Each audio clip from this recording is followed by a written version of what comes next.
Pisces, Pisces rising. How you doing, Pisces?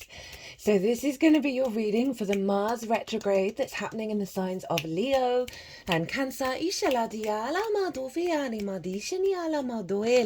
Hello and welcome.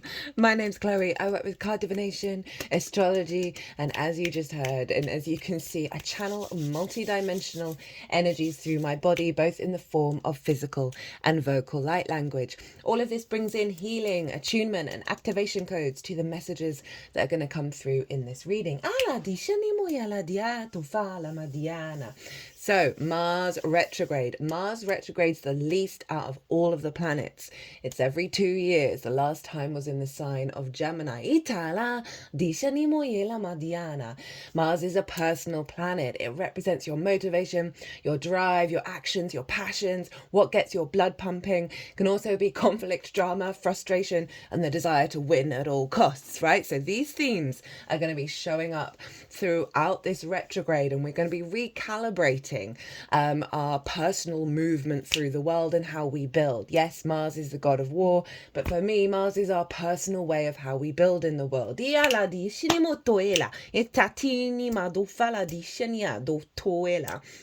Now, if you want a more in-depth understanding of this retrograde, and as I said, it happens the least out of all of them. You know, last year we had Venus and Mercury retrograde in Leo, so this is the final one of that cycle. I've done a 2-part series where I've broken down Mars, retrogrades, Leo, Cancer, the combination of all of that in way more detail. I also broke down the 2 stages of the retrograde, Leo and Cancer, then the direct motion, and also the overall energy. I pulled tarot cards for each of those sections, as well as oracle cards, and they are here on deck in order to bring that energy into the reading. And, you know, with each of those sections, I talk about the astrology at the exact moment of that, right? The exact moment it went retrograde, the exact moment it moves into Cancer, and what's going on in the skies in terms of the astrology, because that influences what's going on with Mars. So I really go into the weeds of that in a lot more detail in that 2-part series. Part 1 is the retrograde, part 2 is the direct motion and the overall energy. Really beautiful messages came through in that. And as I said, if you've got the time and the inclination and you want to deep dive a little further, pause this video, go watch that 2-part series and come back to see how it applies to the Pisces energy. It acts as the baseline for the all 12 sign series.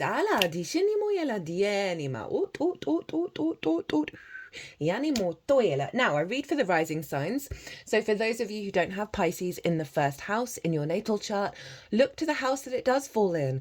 Look to the themes of that house, and you want to apply those themes along with all the other meaning you've got going on in the sign of Pisces to the messages that come through, because it will be as if that Pisces energy, wherever it falls in your natal chart, has now energetically moved to the first house. So the astrology for the rising sign will still link in. You've just got to add on your own natal chart meaning on top of it.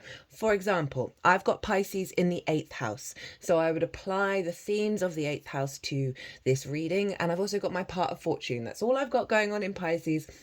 So I'd apply that to what's going on. Now in this reading, I'm going to be breaking down the houses that Mars is moving through for Pisces rising. I'm going to be talking about some tips that you can apply to really get into the weeds of your own natal chart and add on the layers of how Mars is going to be showing up for you. And I'm going to be pulling some tarot as I talk about the astrology. There's going to be 3 piles here on the selenite. First pile is going to be 3 cards of the overall intention of this transit. That will be the first card. The second card will be the intention for Leo. Third card, the intention for Cancer. Pile 2 is going to be the challenges, right? There's going to be 2 cards for each sign. 1 focusing on what the challenge is, and 2 how to work with it for both of those signs. And pile number 3 is how all of this is going to manifest moving forwards. We're also going to take the card at the bottom of the deck for like the underlying energy and the root energy for this transit. Also going to be pulling 1 card from 4 different oracle decks at the end of the reading. I'm going to talk about what they represent when we get to them. Diana. Now, so I'd forgotten about you, Pisces. I thought I'd finished this transit. And just before I realised, Gotta do Pisces. I was feeling really tired. I didn't have enough energy. I drank like 2 cups of coffee in a row, and I felt really empty inside and really tired. And then all of a sudden the energy shifted, and I was like, oh, I want to work. I want to get up. I want to do the things. I'm feeling really creative and wanting to sit down at this desk and do the damn thing. And this is very much in alignment with the houses for you Pisces, and this has been quite a theme with this transit of observing where my motivation is, what I'm doing, what's inspiring me before I sit down to do a reading, and all of it's always tied in with whatever sign it's like I've been doing. Itala di shele moto ela ina ma doe shele moto fiela diachini maola ma dishini moto fiela dianima ot sheni moto ina. Diana. So, right, let's get into this astrology. Where is this happening for you, my lovely Pisces? Well, Leo is in your 6th house of the adult in the room. This is work, how you work. Physical health, routines, co-workers and therefore collaboration, and pets and therefore acts of service. Itala, dianima, anima. It's a bit of a difficult house, right? Because we can struggle to step up to ourselves and be the adult in the room, right? Often this can come from underlying unconscious downloads that we receive in our early years from those around us, as well as the ancestors, of perhaps, not witnessing like strong role models and just falling into a state of neglect. And so we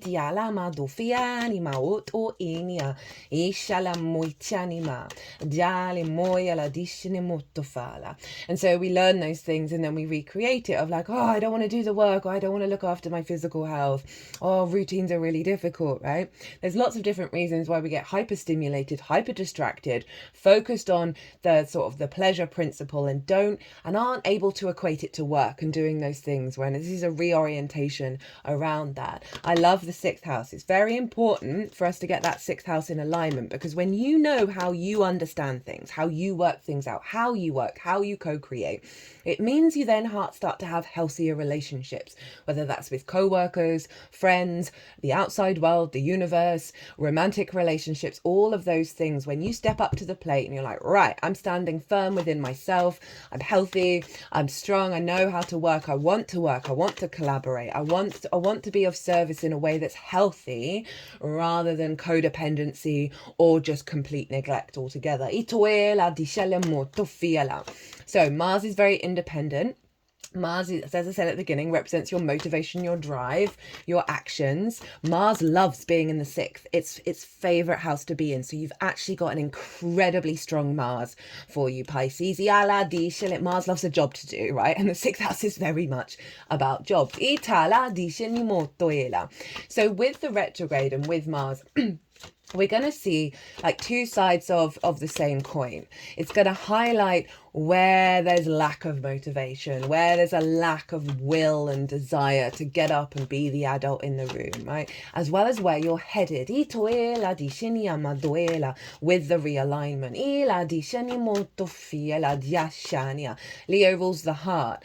And this is what I love about this transit and what makes it so powerful, is it's in the sign of Leo and Cancer. Leo's ruled by the sun, Cancer by the moon. So there's a blending of our conscious and our unconscious realms together to get them into union through our actions, through the way that we build, through our very independent frequency, and being able to move through the world and have motivation from our soul's frequency and not from the collective, social and individual influences that may have distorted how you want to understand how you work, right? That's important to you, and not conforming to how other people do it.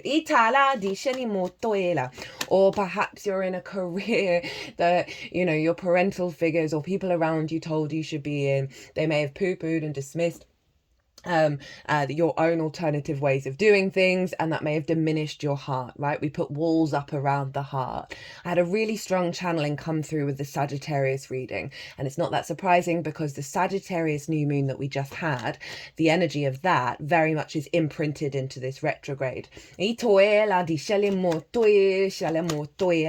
that was all about our capacity to roam and be free, and walk our paths, roam our paths in our own way, right? And not what the other people think or the outside world thinks. And it's particularly around productivity, all right? How we perceive productivity in terms of what the collective expects from us. That so those sort of traditional expectations. We're breaking out of that.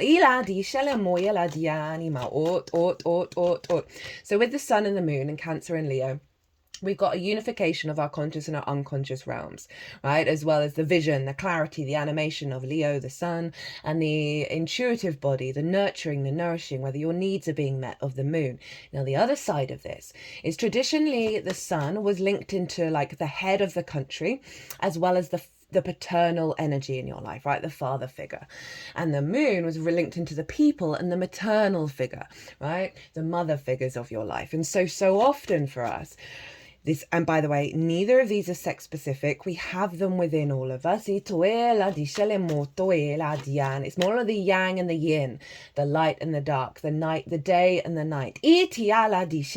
For those kind of energies that we're working with, where we've been blocked, right? Where our motivation, our drive and action from our own unique heart orientated space may have been influenced by our parental figures. However that looks like for you growing up, whether you had them or whether they, whatever. They always have an impact one way or another, and it doesn't really matter how supportive and nourishing they can be. There's always going to be something there that is an imprint, right?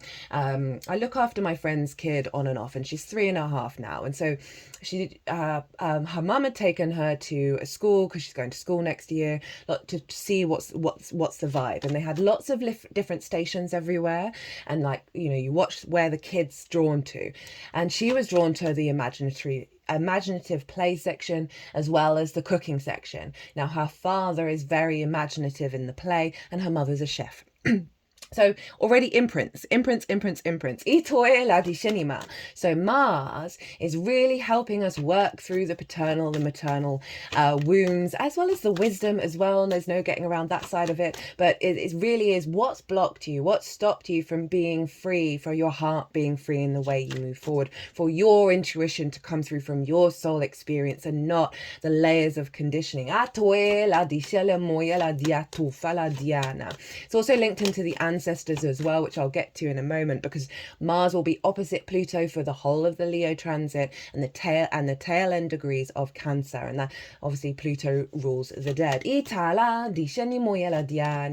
So you may be noticing sort of paternal wounds come up. And just trust when those are coming up, as well as when there's conflict, drama and frustration. There may be some difficulties with co-workers or a lack of motivation. All of that is really helping you go deeper in to find your inner resources, find your inner strength, your inner warrior, Ito, in order for you to build, because you're pulling back the layers and dissolving certain frequencies and conditionings during this transit. There is a slowing down of the way that we move. Ooh, okay.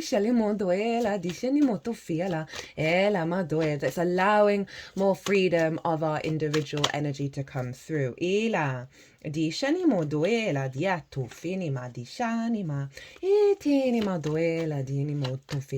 so that's all going to be around work, okay? And how you work and how you step up to the plate to be the adult in the room for yourself. So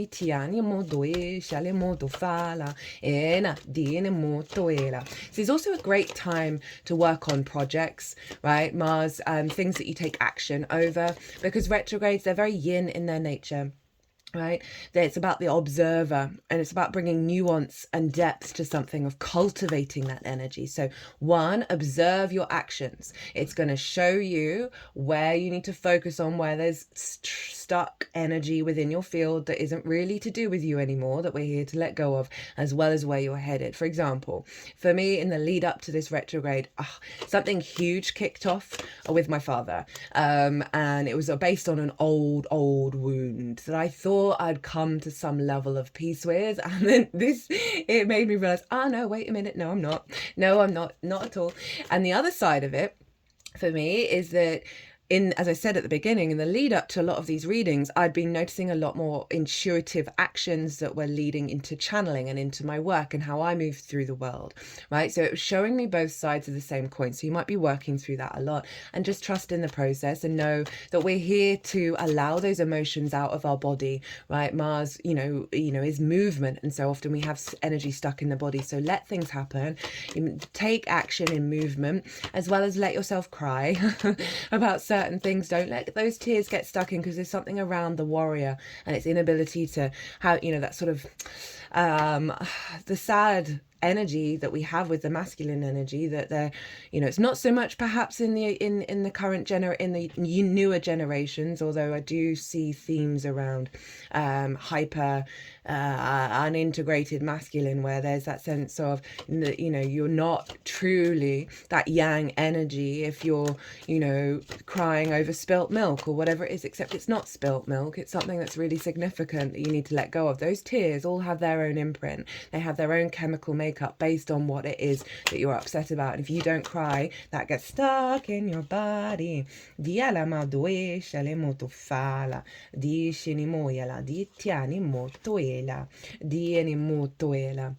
So really allow that. So they may, so those themes are likely to come up with this retrograde for you. But as I said, really finding a deeper level of commitment and motivation and drive. And I said Mars loves to be in the 6th. So find with the Mars retrograde, it is about playing around with different ways of taking action without the expectations of it working out, because we learn a lot from our mistakes. So this is really, really helpful. Okay.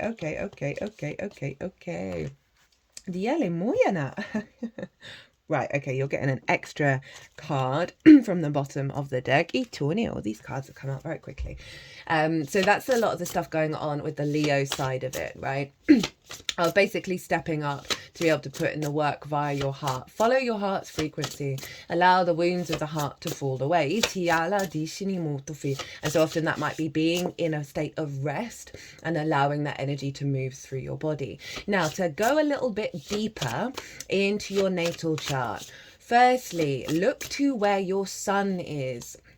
Because I'm going to put a pin in that and go back to the sun's transits are going to be influencing what's going on with Mars. And at the moment, the sun is in Sagittarius. It's in just over a week. It's going to move into Capricorn. So the themes of Sagittarius are going to be coming up. And that is your career, your life purpose, right?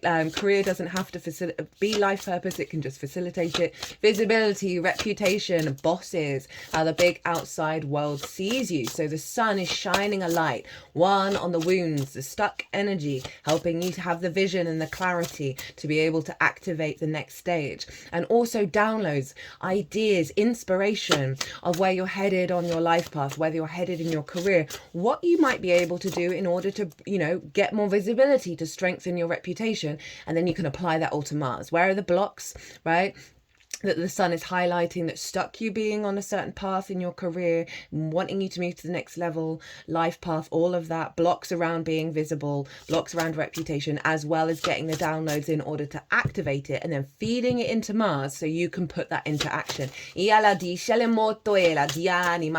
very powerful, this energy that's coming through. But as I said at the beginning, I came to the desk really wanting to work and finding the joy, finding a lot of energy and a lot of motivation to do it. So that's a really great sign of how this transit's going to unfold for you, my lovely Pisces. It's then going to move into Capricorn, which is your 11th house of good spirits, of hopes and dreams, friends, groups and alliances, and reaping the benefits from your 10th house. So now the sun is going to, and that's when we get the Capricorn solstice, the winter solstice here in the Northern Hemisphere. For me, it's the new year, for the earth cycles. And this is a great time where you're going to get vision and clarity around your hopes and dreams, and also where you've been blocked in being able to manifest them and bring them in, or reaping the benefits from your 10th house. Again, both sides of the same coin, the clarity of where to go, as well as the wounds that come up around those things that may have hindered the way that you're motivated. So you've put loads of effort into your career. or your life path, and it just hasn't been manifesting in the way that you'd like. You're not getting the rewards that you feel you're deserving of, and that can then diminish your motivation. You're like, well, F it, I'm gonna go have some fun, right? I'm not gonna, you don't have that energy within you to get up and go and put in that hard work. And that's, you know, a sad fact for all of us. We like to be seen. We do like to be recognized. And so those are some themes that can come up that Mars is then going to help facilitate, as well as the downloads of where to go with your hopes and dreams, and Mars being able to put in the work for it. Right, friends, groups and alliances. This might be around working with groups at work, right? Remember, we've got co-workers over in the 6th, where there may have been difficulties of working together. I'm not saying you, but it could be you, but also the co-workers of just there always being a bit of fraction, a bit of conflict. Mars in the 6th retrograde can bring that up with co-workers. Of getting everyone to work together in a really healthy way. That's going to be something that comes through with that. I also can see a real sense of, we got a bonus card from one of the oracle cards, a real sense of capacity of what it is that you do and how you work and your life path really being more accessible to bigger groups. It could be soul family that are coming in where you're collaborating on a project, or simply that the path that you're taking at the moment is going to, there may be certain projects that you're doing not necessarily in groups, but providing this energy, providing this work. Perhaps there's sort of a course that you're prepping with this that is then going to be available to bigger groups, or just certainly through this recalibration around your instincts of how you take action. And blockages around that, right? Of being able to receive those benefits, right? Receive more reputation and visibility. Mars is really going to be helping with that if there's a potentiality of an access of what it is that you do to bigger groups, that's going to lead on to then, you know, perhaps having more resources to manifest your hopes and your dreams. So that's what's going on with the transiting sun. Now back to where we put that pin. Look to where your sun is in your natal chart. Look to the house that it's in, the themes of that house, and also the sign that it's in, and the themes of that sign. So you're going to want to, so that sun in your natal chart is always influencing Leo, and so this is going to be playing a role of what's influencing Mars and what themes are showing up that Mars is also talking about and showing you.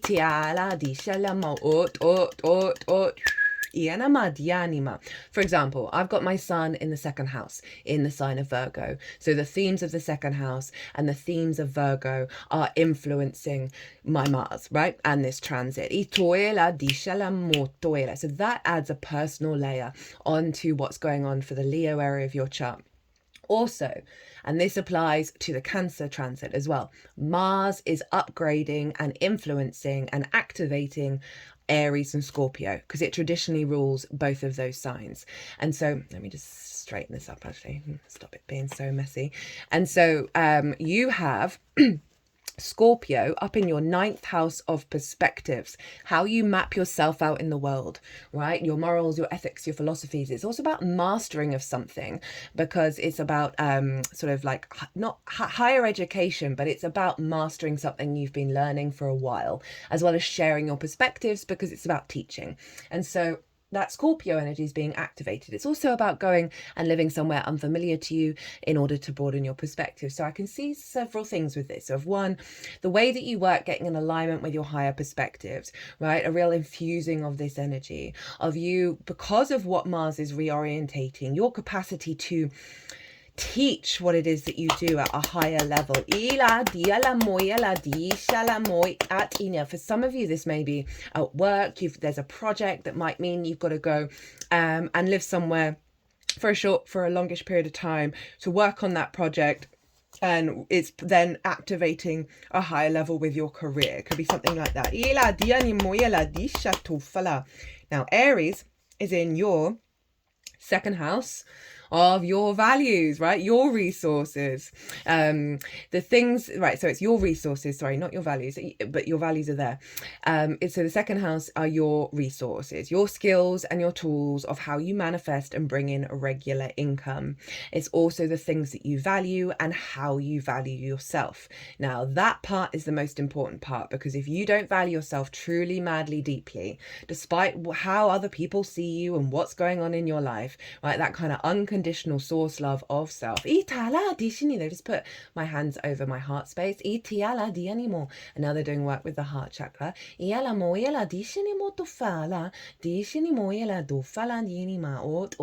bring some energy back into the heart. Feels very soothing, of like that sort of allowing yourself to love yourself. Because if you don't truly value yourself, it's really hard to access those skills and tools at a higher level, because there's doubt. You're not consciously aware of the value of what you're bringing to the world. And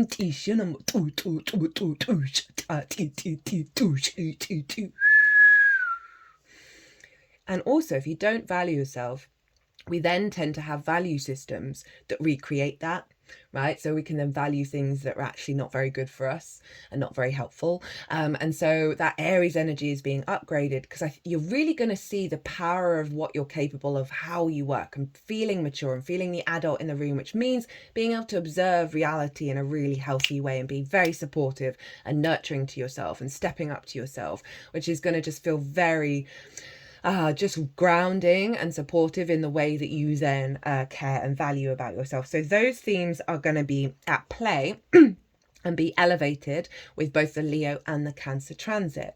Okay, so let's now move into Cancer. So Mars on the 6th of January is going to, both, by the way, all the dates, degrees of this transit are in the description box, as well as all the decks that I'm using for this particular transit. And so this is the 5th house, Cancer. This is the house of joy. This is your creation energy. Everything I'm going to say. Oh, stay. Interesting. So it's staying. This energy is staying with you. It's activating and staying. It's not going to disappear through your fingers. Everything I'm going to say stems from your creation and your power of your individual way of self-expression and creation. Pleasure, joy, amusement, games, children, both literal children, such as your own, children you work with, as well as figurative children, such as creative things you birth into the world that feel like your children, as well as your inner child, right? This is also romance, dating, and love. A lot of addiction can show up in the 5th house because of that inner child. Again, the wounds of the parental figures can be quite heavy for various reasons, as well as the ancestors and all of that. And love languages that we learn, that we then go recreate with ourselves and everything else that we interact with, not just romance, but romance is showing up here, right, with that 5th house energy.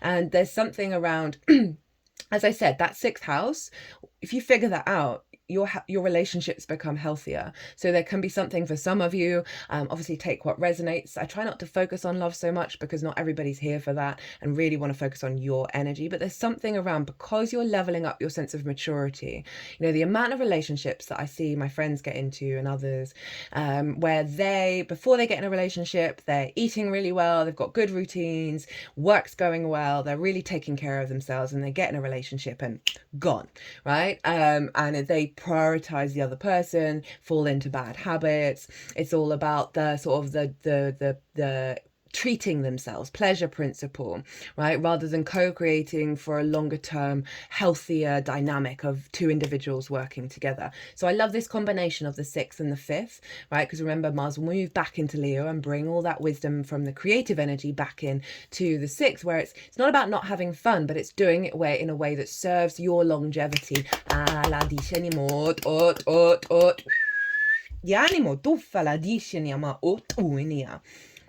So Mars is moving through here. And again, all of those sort of motivations and drives and actions that may be wounded and stuck, or poor impulse control, as I said, addiction here, inner child running rampant, taking over and not feeling like it's safe and secure, and therefore going to extremes.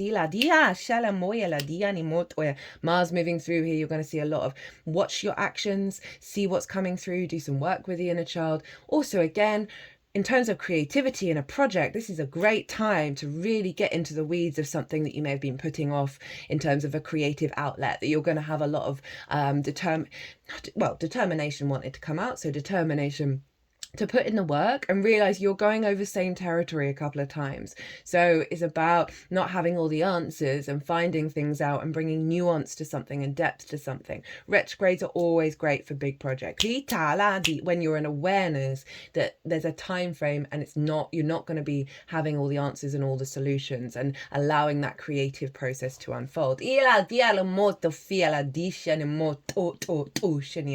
Also, in terms of the way that you work, of bringing creativity into it. So Mars is really going to be reorientating your instincts around what you're drawn to in terms of creativity, joy, pleasure. Pleasure's just not romance. We should find it everywhere. For some of you with partners, this is maybe about taking action to sort of prepare to have a child. That's maybe for some of you.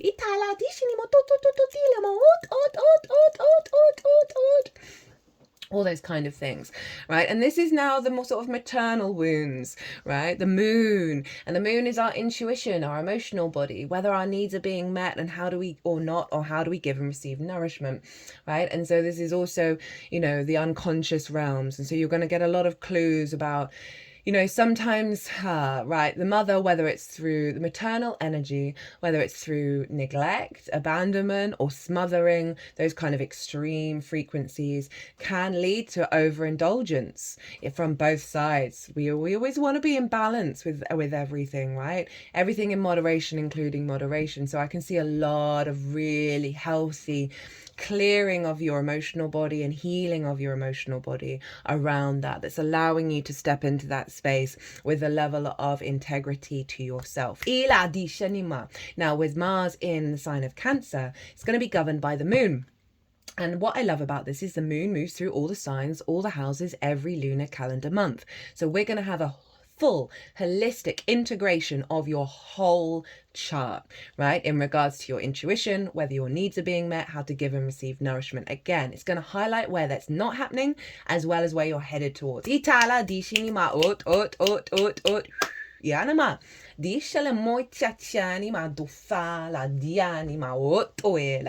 Look to where your moon is, right, in your natal chart. I've got mine in the 7th. So the themes of the 7th would be influencing what's going on with my Mars in Cancer. So that's going to add on, again, a little personal bit of information of how Mars is showing up for you. So you've got your moon in Cancer. That means the energy stops there. You also want to look to where your Mars is as well, because your Mars is always getting activated. So wherever it is, mine's in Leo, so it's doubling down on that. The themes of that house and the sign are also going to be playing a role. Now, if you want to go deeper into the weeds of your natal chart, so for example, your sun, if you look to where your sun is, for example, my example is Virgo. The sun's in Virgo. And it's ruled by Mercury. So whatever the ruler is doing is influencing that sign. So my Mercury is influencing my sun, which is therefore influencing Leo and this transit. Now I happen to have my Mercury in Leo. So the sun and Mercury are in each other's realms, which means the energy and therefore the themes of the houses and the signs themselves stops there in terms of what's influencing Mars, right? And so you can do that with your Mars, your sun, your moon, to really go into the weeds of the nuances of this transit, if you so choose to.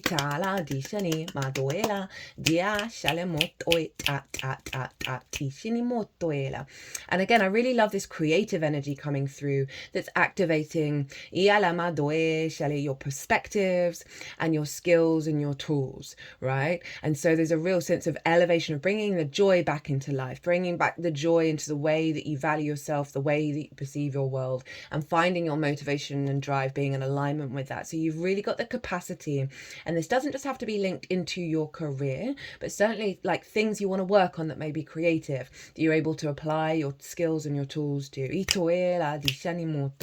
Elevating your own value. Perhaps you've had relationships in your life that haven't mimicked that, your true value, right? And so this is clearing out of a lot of that blockages. Now, I mentioned Pluto earlier. So Pluto is over in Aquarius in your 12th house, your hidden house, your house of mysteries.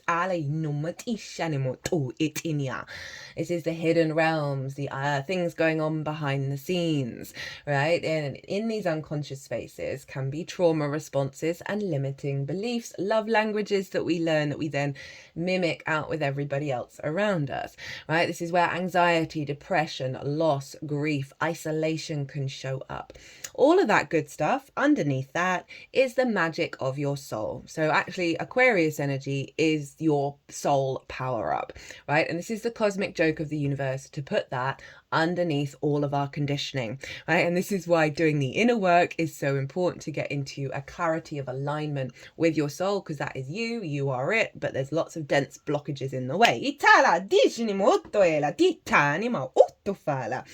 And then so Pluto's there. This is a 19-20 year transit for you, my lovely Pisces. And Pluto can highlight, both Pluto and Mars are going to be highlighting distorted power dynamics, right? Pluto is about the cycles of life, death, and rebirth, and it is inherently neutral. But we really struggle as a species to be okay with change. And so Pluto highlights the extremes of that, right? Possession, obsession, power, domination, subjugation, all of that good stuff, right? And Mars is conflict and drama and kicking off. So we can see a lot of that, and you may find that because of things you're working through in the unconscious realms, you may see yourself kicking off with co-workers or getting really frustrated with the way things work is turning out, right? And just know that this is all coming up to let you know that it's unraveling, and for you to sort of navigate in a different way. But when these two work together, this is when we're in right use of our power, when our magnetism and our actions are in alignment, when our rooted power is flowing into Mars, and our capacity to get up and go is facilitating transformation. So 12th house energy, 1, working through anxiety, perhaps over the way that you work or how you work in groups, right? And how you build in the world. Limiting beliefs, love languages that have stopped you being able to step up to the plate, stopping you being able to be the adult in the room for yourself. Pluto and Mars are going to be doing you a solid with this one. And also bringing the magic of your soul into the way that you work. That's the higher frequency. And then we're going to have it for the tail end of Cancer. So again, wounds around love, pleasure, joy, children, all of that, as well as bringing the magic of your soul into the way that you create.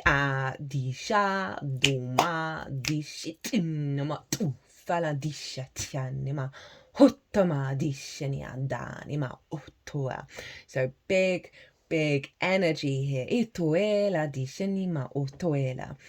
think that's everything that I wanted to talk about. Yes. Right. So let's crack on with the intention of this transit. So we have the High Priestess, the 5 of Cups in reverse, and the Ace of Cups. Big water, big intuitive energy. Not surprising, Pisces. With with your energy coming through, this is big vibes. So the overall intention of this transit is the High Priestess, and she knows. She's not worried. She's not in a fear state. She's in her own power, right? And she is able to understand and trust and know that things are in balance between the material and the physical, between the physical and the unseen realms. That's represented by the pillars that are drawing things towards her, that represent abundance and fertility with the pomegranates and the palm leaves. This is, in fact, the moon's card. And so there's a real alignment coming in of you stepping out of fear, right? Anxiety, worry about how things are turning out. There's a sense of knowing within you, your heightened intuition, that what will unfold is serving you, that's bringing you into balance, that's bringing you into a space of abundance. You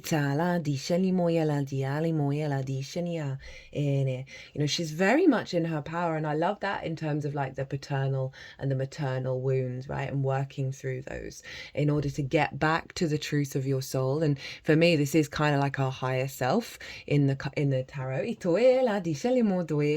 So that is super powerful, that's coming in, right? That sense of worry we may have around work, around health, around working and collaborating, around creativity, all of those themes, right? She's saying, no, just chill your beans, right? This is going to unfold in such a beautiful way that you may not think it right now, but trust in the process. And that's going to help amplify the intention of this transit.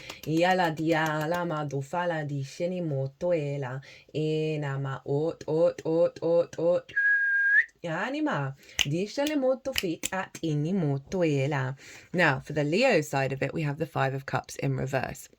So, you know, it's interesting when I was talking about the Leo energy, I was talking about allow yourself to cry, right? Because the Five of Cups in the upright is very much about grief, of looking at the Three of Cups and being sad that that is no longer more, everything is spilled over. So there may be certain situations in your life that didn't work out, right? There's a certain deep core pain around it where you haven't had your flow, you haven't had that celebration of working together in a really healthy way, right? With that Three of Cups, this sense of abundance, and there's some deep grief here that I know it's in the upright, but the intention is for this to be, you know, I know it's in reverse, sorry, for the intention, and that's kind of implying that it's in the upright during a part of this transit, and it's saying there's some stuff you need to let go of and realize you're not in the past anymore, you're in the present.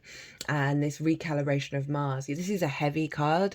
This is, I believe, Mars in Scorpio, right? There's a sort of a density, there isn't movement, there isn't the will to get up and go and find the fun and find the joy, and your whole transit is about a realigning to that. And I love that this is shown up with that Leo energy of like certain grievances that have stopped you from being the adult in the room, have stopped you seeing the way that you work and understanding the way that you work. Remember, the heart space rules Leo, and so we have a lot of wounds in the heart, but it's the most powerful thing, right? It's got its own brain. The Egyptians used to get rid of the brain and keep the heart. I think that's quite telling, given that most religions stem from Egypt.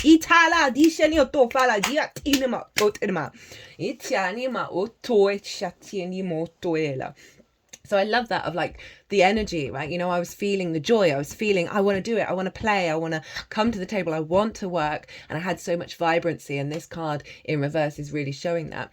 And then for the Cancer transit, we get the Ace of Cups.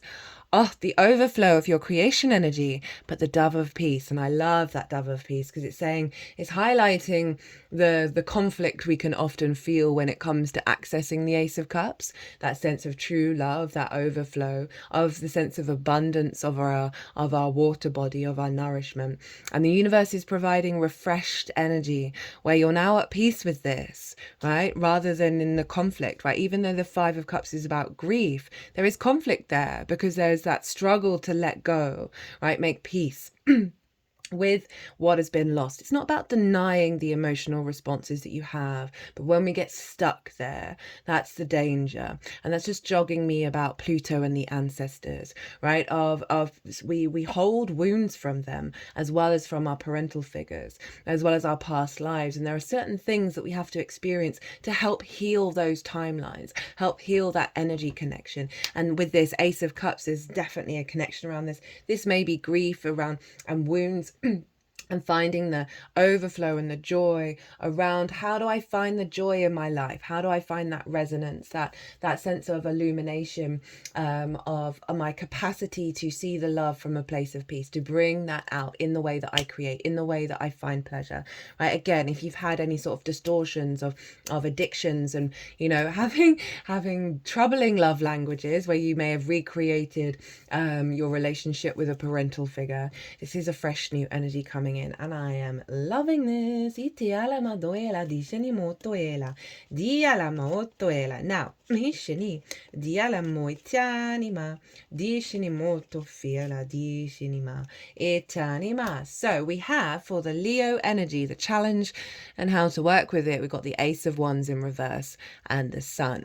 So the Ace of Wands is not having that inspiration, that drive, that motivation, that passion, that virility, right? New life coming in, blockages over how to move forward, right? A real stagnant vibe here in terms of being the adult in the room, your capacity to have your frequency come through, because remember, Ace is a fresh energy, right? So it feels like your energy has been blocked because of the conditioning. And then we've got one of the Leo cards, because it is the Sun card.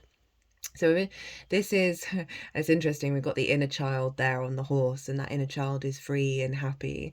Now the Sun card is the biggest yes card. It's about vibrancy, freedom, joy, illumination, vitality, warmth, right? Play, downloads, the clarity of where you're headed. It's calling you to focus on the joy of the light within yourself, right? And allowing yourself to play when it comes to being the adult in the room, of like finding the fun ways of doing it. You know, to focus on the good stuff going on, right? To focus on what brings you life, what brings you joy, and really cultivate that. This feels like it's tying in with that Five of Cups in reverse. That's for the Leo energy of like that. The Sun is the opposite of the Five of Cups in the upright, right? The sun is about movement. It's about freedom. It's about shifting your frequency. And so that is really calling you to focus on that and allow that to move through your body. You know, also I know the inner child is over in the 5th, but that inner child impacts you being the adult in the room. So there's something about doing some real big healing in both of these houses around your inner child. To let that child know that it's safe to grow up and still play. That you've got its back.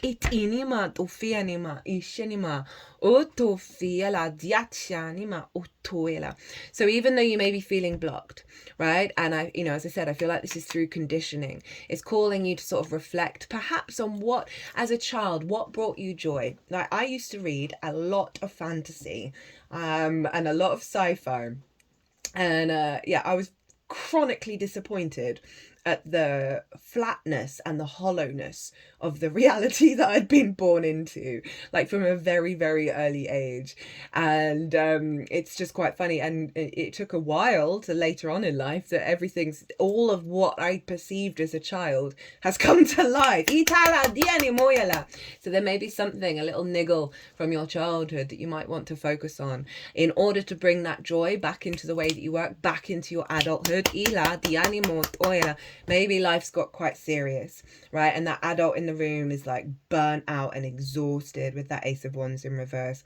And it's calling you, carve some time, maybe not every day, but carve some time out during this retrograde to put things into action that are bringing that back in.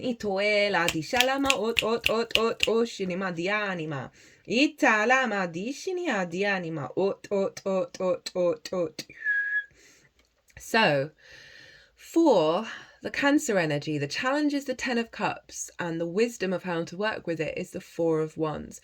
Now, the 10 of Cups is when we see externally to ourselves emotional alignment, like things happening in our lives that feel good, right? That rainbow is the only rainbow in tarot.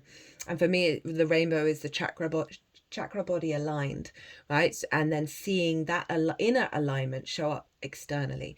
We've also got the happy family, right? The nuclear family. Now that is just a representation of that happiness, that joy externalized. It's not just about you, it's other things going on in your life that is showing up. And so this is the challenge, right, of perhaps being able to perceive this, perhaps because it hasn't been happening in the way that you would like it to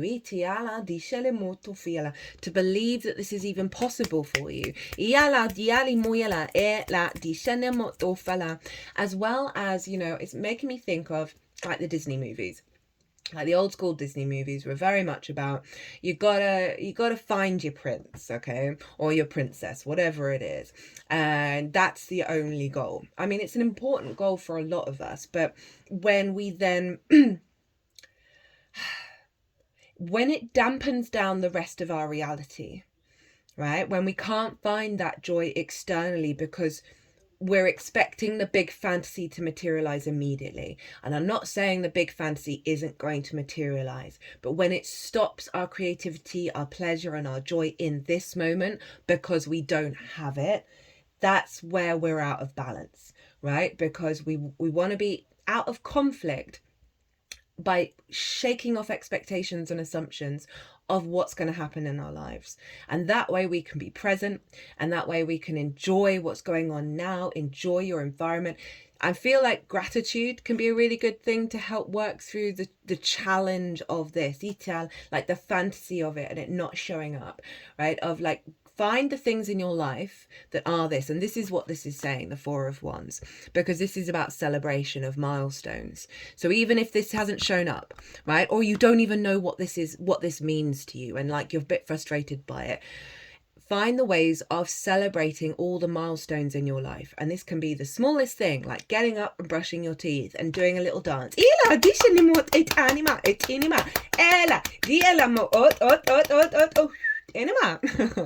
Because they're all celebrating, and I link this card into the harvest. But you need to do the work in order to get to the harvest. You need to put in and do the things to get there, in order to celebrate. And you've done lots of things. Trust and believe. We're so silly. We forget the journey that we've been on. Reflect back. So, you know, harvests have various time frames. It can be a year, 6 months, 3 months. Go back in time and remember who you were and what you were drawn to and what you were creative, like how you've evolved and how you've grown, and celebrate that. Really celebrate yourself. Celebrate your achievements, whether that's the inner work or some creative things that you did, maybe something you did as a child and you go and recreate that and you go and do some more creative things. Find ways of celebrating. Find ways of understanding that you are a different person to what you were before. And also that feels like that Five of Cups in the upright, right? Which is focusing on the past. We want to think about the past because it's a retrograde and it is about looking backwards. But it's also about bringing depth and nuance to where we're at now. So that in one way is about letting go of certain things as well as appreciating certain things from the past and bringing them back into the present. Right.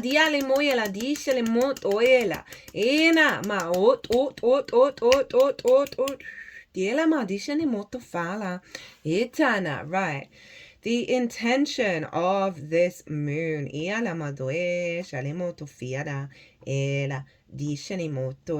not the intention, sorry, how this is manifesting moving forward. We have the Ace of Pentacles. You've got 3 aces. Admittedly, one's in reverse, but I don't think any of the signs have had 3 aces. So this is really fresh energy for you, Pisces. We then have the 9 of Pentacles and the 8 of Wands.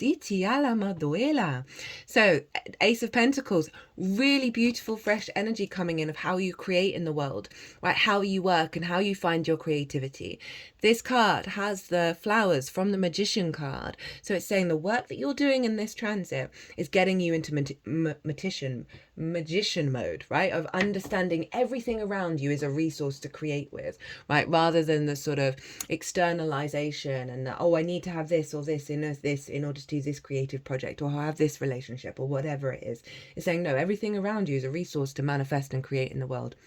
We have this mountain through a portal that represents a higher perspective, bringing that higher perspective into the way that we create, basically bringing heaven on earth. This is also the potentiality of new opportunities coming in around work, around creativity, love, romance, whatever it may be. But overall, it is just a fresh energy, right? A sense of a renewal of energy. And again, we're letting go of old wounds. So I love that aces have shown up. That's bringing in new energy. And when I say new energy, it's just just the energy that was always within you, for you to create and build in the world. We then have the Nine of Pentacles. This is great. She's been showing up a fair amount for everybody. This figure knows what they need to do in order to bring about a holistic life, right? And they're good at making those decisions. They're firm in those decisions. They're not getting swayed by their external environment. So this is happy home, happy work, happy friends, happy lover, all the things, right? A lot of abundance here. And also there's downtime, allowing yourself to play, right? Because you've made the right decision. So this really ties in both the 6th and the 5th house together, right? Of the work hard, play hard, or work better, play easier.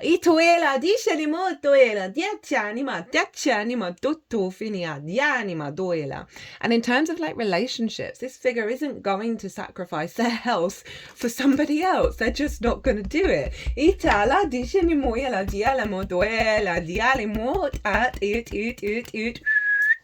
In terms of work and your creativity, there's a real blend of it, and it's bringing you more pleasure and more joy and more this sense of abundance, because you're unifying your creation energy, your creativity, your unique way of doing things into the way that you work, and really strengthening that, and that's boosting how you move through the world. Then have the 8 of Wands. Right, so this is alignment, right? Things falling into place, it not being so heavy anymore. It's not being that. I really do feel the need to keep coming back to that 5 of Cups. There's a real shift in your energy frequency, not that Ace of Wands in reverse. Now we're all in alignment. This is actually Mercury in Sagittarius, and Mercury happens to be retrograde at the moment, and obviously that's in your 10th house of life purpose and career. Life purpose can be a relationship, it can be the happy home, it can be absolutely anything, but it is also career can facilitate it. So there's something about an alignment around your life path that's allowing you to step up to the plate and really enjoy the ride. Mercury is going to go direct 12 hours after the Gemini full moon, and obviously Gemini's in your 4th house of home, so it's kind of tying this energy in. But overall, that really is a sense of ease of information from source, communication, right? Flow energy, activation energy, lots of movement, lots of energy to get up and go and do the damn thing. Now, you got a bonus card for what's at the bottom of the deck. We have Judgment and the Fool, 2 major arcana. So this is Pluto and this is Uranus. And so there's a sense of ascension that's happening for you. And this card is also shown up a lot, which is not surprising. Now, these are the dead, right? And these are old versions of you, the ancestors, soul, past life energy. And so often there can be grievances there that get stuck in the energy field. And those that have passed are not able to fully move on, fully transition. And when the Judgment card shows up, says you're going through the work to transform and ascend. This angelic frequency is raising the dead. So there's a sense of a letting go of a lot of things in order to gain a higher perspective with those mountains and ascend into a more higher frequency on this planet. So it's a real sense of letting go in order to retransform that energy into serving your frequency and your new journey. Hi, the Fool. So again, we got big mountains here, and the Fool can be deemed as naive, but with those mountains and the sun at your back, it really is saying that this is the highest way of operating through the world from the heart. The chest is propelling this body forward, right? And that heart space, the curiosity, the openness to life. But this Fool has left the village, has left the ancestors, left the generational energy, the parental figures, and has gone out into the world to explore it from its own space, right? And so this is really beautiful for the overall themes of this transit. And it's about to leap off a cliff, and it knows a new reality is going to appear. And that's tied in with the High Priestess of knowing, of having trust and faith in what's unfolding.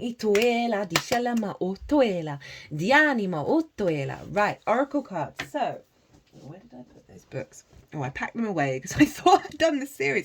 I'm so sorry I forgot you, Pisces.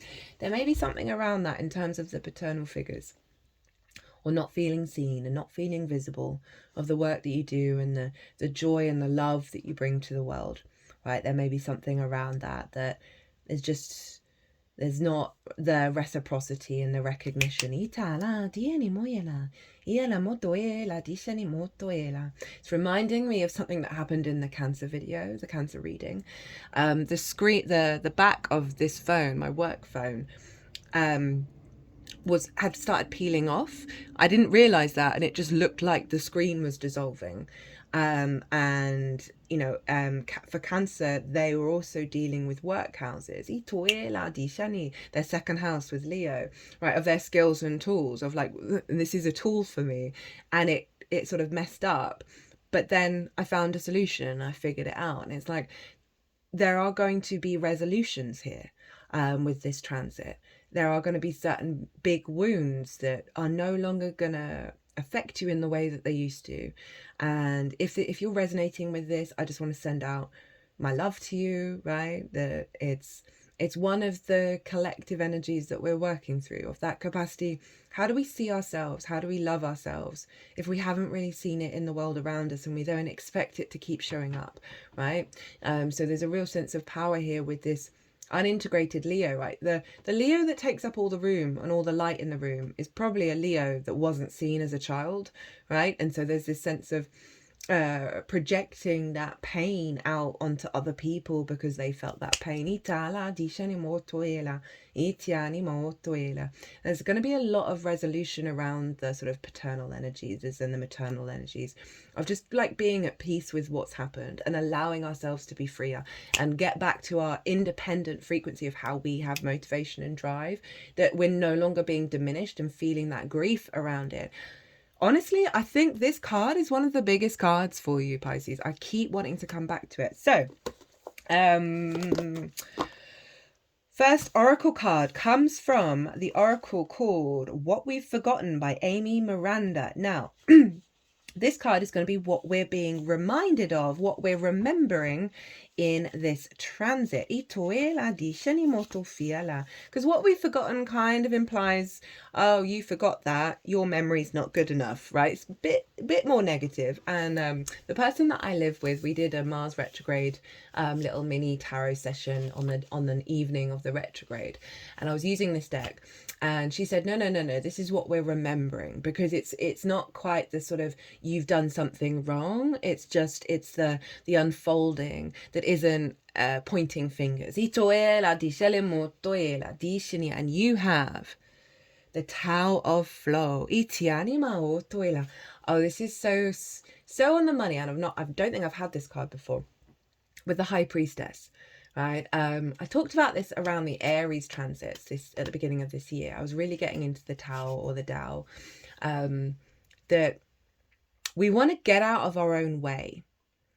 We want to surrender, and in that process of surrender and stillness, that very Yin High Priestess energy, we then, from that surrender, that not being in conflict, that not being in grief, right, being at peace in this very moment.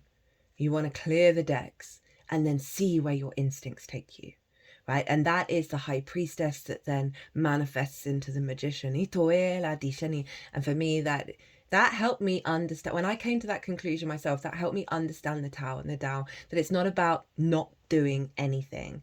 It's in the state of surrender and peace, we then activate the Yang action orientated energy, that through that surrender of not doing, we come into motion.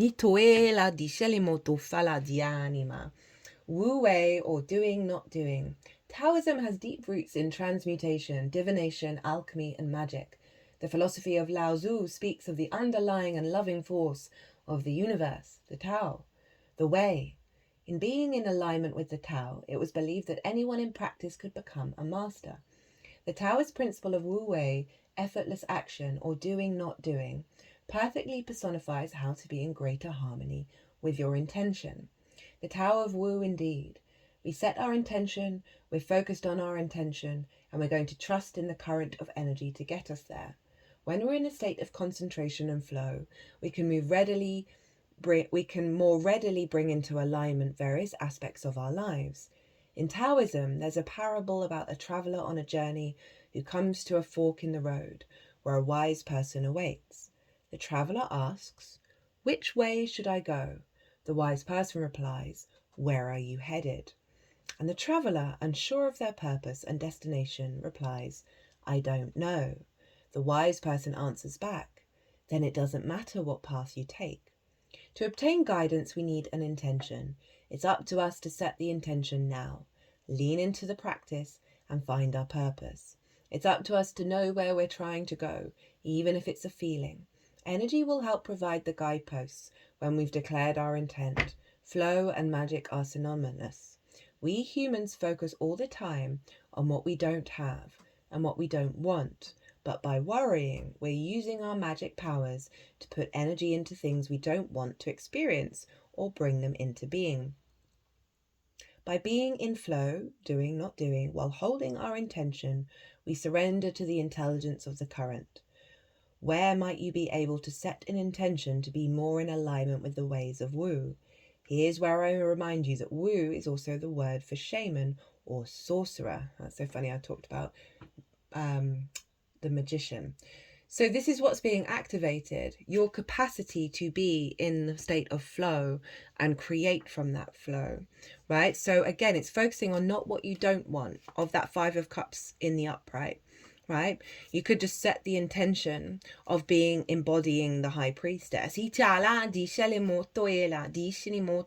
that, I was about to say that the Mars retrograde is very much the Wu way of it all, right? Because it is about slowing down the actions, right? And seeing how they unfold and not trying to control it all and allowing the play to come through that intention of the elevation of self and the elevation of your motivations and drive. And I love this with the sort of the bringing the Wu way into your creativity and the way that you work, right? That sort of creation force into the flow of the way that you understand the world. And so this is what you're being reminded of your power, that you have this within you. And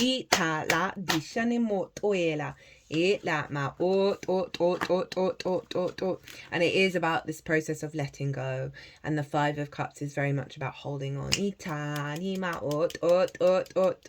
and not focusing on the blockages, not focusing on what you don't have. And that's what came up with that 10 of Cups. And if you don't know what your intention is, like it said, and I often say, because some of us don't know, and I personally, I struggle with manifestation because I know the source can trump me. So it's more the feeling that I feel rather than the details of the plan, right? So if you're not really sure, just tap into the feeling and fake it till you make it. Honestly, that really does work. Again, not denying any emotions or any wounds that you need to work through during this process, because we don't want to suppress them. We want to let those tears out. We want to let that energy out. We want to integrate it and let it be free, with the Judgment card. Where is this card?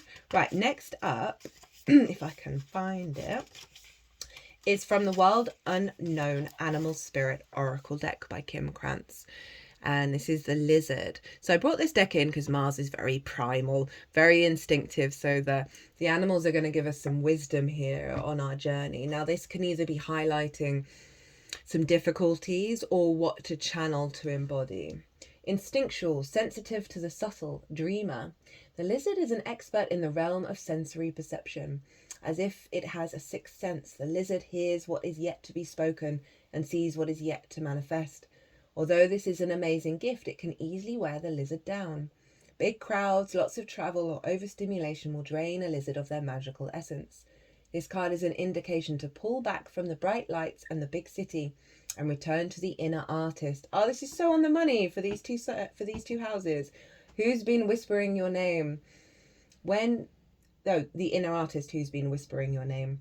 When in balance, artistic, telepathic, spiritual. When out of balance, elusive, non-committal, flaky. To bring into balance a creative project. Thank you, Oracle, for basically repeating everything that's come through with the astrology.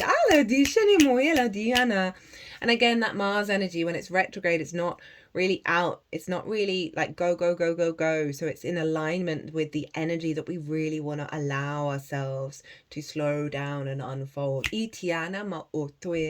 again, if you've got drama at work, drama with your life path, drama with the sort of all the themes of those houses, it's saying no, redirect that creative energy, redirect that inner project for you to create that your inner child will really like, right? Now you got two cards from the Shaman's Dream Oracle. You've got a bonus card.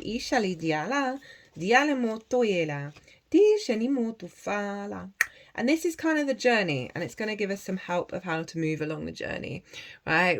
How to facilitate it. We've got 22, Fool's Embrace, transmuting pain. Not surprised with the fact that I keep focusing on the Five of Cups. Transmuting pain, allowing life to love you. The experience of both and. The pain of life is sometimes unbearable. When we're in it, we think that pain, that loss, that betrayal will always be woven through our continuity of existence. We're kept hostage by the way we identify with the pain and what we make it mean. If we let it, it becomes etched into us like a tattoo. No matter where on the spectrum of pain you find yourself now, whether it be mild disappointment or searing loss, it's time to make peace with it, befriend it, rather than resisting it, running from it or judging it as bad or unfair or hostile. Can you see the gift that is here? Surrender to the Fool's Embrace, hello the Fool, allowing the truth to envelop you in love and compassion. What if you could learn something amazing from this? What is truly yours will not pass you by. Something better and perfect for you is waiting elsewhere. If you could come to terms with the liberation and freedom inherent in the loss, hello the Sun card, your broken heart might open you up to a greater sense of humanity and compassion. As in the narrative of the Tarot, the Fool will be at the beginning of your life's adventures and at the end when you're integrated all the wisdom you've accumulated along the journey. He will never let you down or lie to you. He will, however, teach you how to revel in both the beauty and desperation of life. Both and, this and that, will always be true. Remember, the pearl cannot be created without the gritty sand, causing discomfort and acting as a catalyst in the oyster. Your pearl is discovered in radical acceptance that everything has value. All is well now and will be well. Remember that today as you feel the Fool's Embrace. Ooh! Yeah, I mean, I don't really feel like I need to expand on that because we've covered quite a lot of it. But it's just confirming the process and that you're being held. All those aces, Pisces. You've got Saturn in your first house. That's a difficult transit.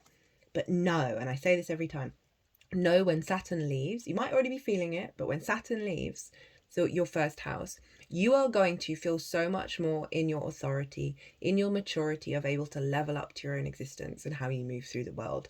It's a phenomenal transit, but it's not without its challenges. Dances on one foot, balancing act. Resourcefulness, saying yes to life.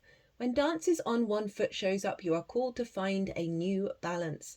Just as a dancer moves gracefully into each pose, no matter how precariously balanced a step might seem, you must bring equanimity to the situation before you, no matter how thorny or difficult a relationship seems. If you are putting too much effort into managing your life, work, relationship, family, and digital media, you are missing the point. You have to be dancing while juggling your entire life. Know that any one time, half of it is going to be up in the air. It's not that you are doing too much and find it impossible to catch up. Rather, it's that you are confusing readiness with preparation.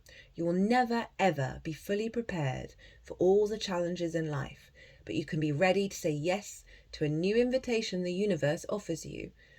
Live in a state of yes to spirit and no to everything not infused with life, romance, vitality, and the sacred. You will be surprised by how quickly your load lightens when you hold true to this lesson. You are challenged now to work with the resources available to you and not be seduced by the belief If I only had more. Life has provided you with everything you need to accomplish your goals and fulfill your mission. When it feels like you are losing your balance, do not contract. Holding your arms close to your chest, for you will fall. Instead, reach out and extend them fully, saying yes to Spirit's steadying hand. Ooh, I mean, that's tying in some of the themes of that 10 of Cups, right? Of we want to hold space for that fantasy, for that ideal, for that romance.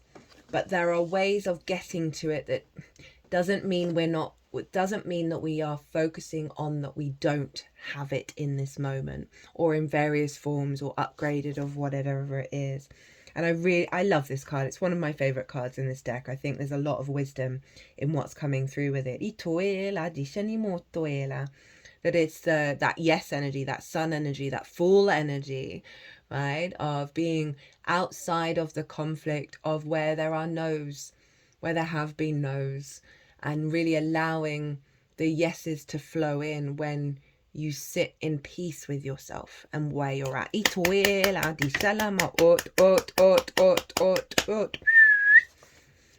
And again, it's saying like you're going to have the energy to do that creative thing and find the space for it. And be in a flow state, right? And not be that sort of restricted Ace of Wands, and allow the challenges to be yeses. Okay, final card. And this is from Rainbow Brain Skull. It's one of my new favorite oracle decks. It was an early Christmas present given to me just before the Scorpio full new moon. Very appropriate with that with the skull. Even took me a while to get there. You don't hate yourself. You hate not being yourself. Ooh, I don't think that this card has come out yet. If you think you hate yourself, that means you're split into two, you and yourself. Certainly one of you must not be real. Your true innermost self is always grooving. It's why you incarnated in the first place. That's something to take on. That's really something to take on, and I'm feeling like that inner child vibe, right? Like so often we can internalize experiences that we've had, and it's not a fun ride, right? But when we make peace with acknowledging that, right, and letting go of that, right? So those grief situations where you're then blaming yourself for it, of shoulda, woulda, coulda, that it's not, you are always stepping out of yourself rather than being present.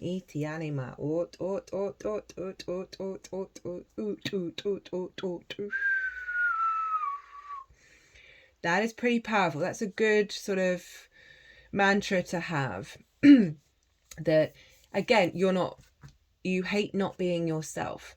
Those wounds, right, that have impinged on who you are have perhaps caused some discomfort within yourself. It's all going to be on various levels for all of us. That this transit is getting us back to our independent self. Right, I'm just going to read the card that was at the bottom of the deck from this, because it's great, because they're pretty short, very succinct, pretty brutal on the card. Love the imagery, but then very lovely in the book itself, which is so Scorpio. Intercession. And how you know that's what you want exactly. Lol. Okay, the first line. Your childhood dreams may just be the dreams of a child. Don't let what you once wanted get in the way of what you may actually want now. Erase all past desires and tune in to what it is you are actually seeking in this moment. Now, I think this is healthy in terms of the distorted inner child energy, right? Right, those sort of... So I've always had hardcore abandonment issues for various reasons of what happened in my early years, right? Of separation from one parental figure or the other. And so it's making me think of the 8 of Cups, which is actually Saturn in Pisces, where we have unconscious responses ingrained within us that are so comfortable to us that we recreate them, that they feel like our desires, that come from those childhood wounds. That's what I feel like this card is saying we're releasing. And there is some real joy in that inner child with that Sun card that's coming through, that isn't encumbered. And it's about healing the wounded inner child in order for you to understand what you truly want now, rather than what you may have prioritized up to this point, which isn't actually to do with you but other people and how they've influenced you or certain such situations. Oh, very on the money. Okay, Pisces, I hope you enjoyed this reading. I did. I'm so glad I didn't forget you. And if you did enjoy it, hit that like button, leave a comment. I love to hear from you. It brings me a lot of joy. If you want a personal reading, perhaps to deep dive further in this, or the fact that the North Node is moving into your sign at the beginning of next calendar year, my website is everywhere. Or if you want to pay by PayPal, email me directly. Other than that, Pisces, be good to yourselves, be good to those around you. Safe travels and be well until we meet again.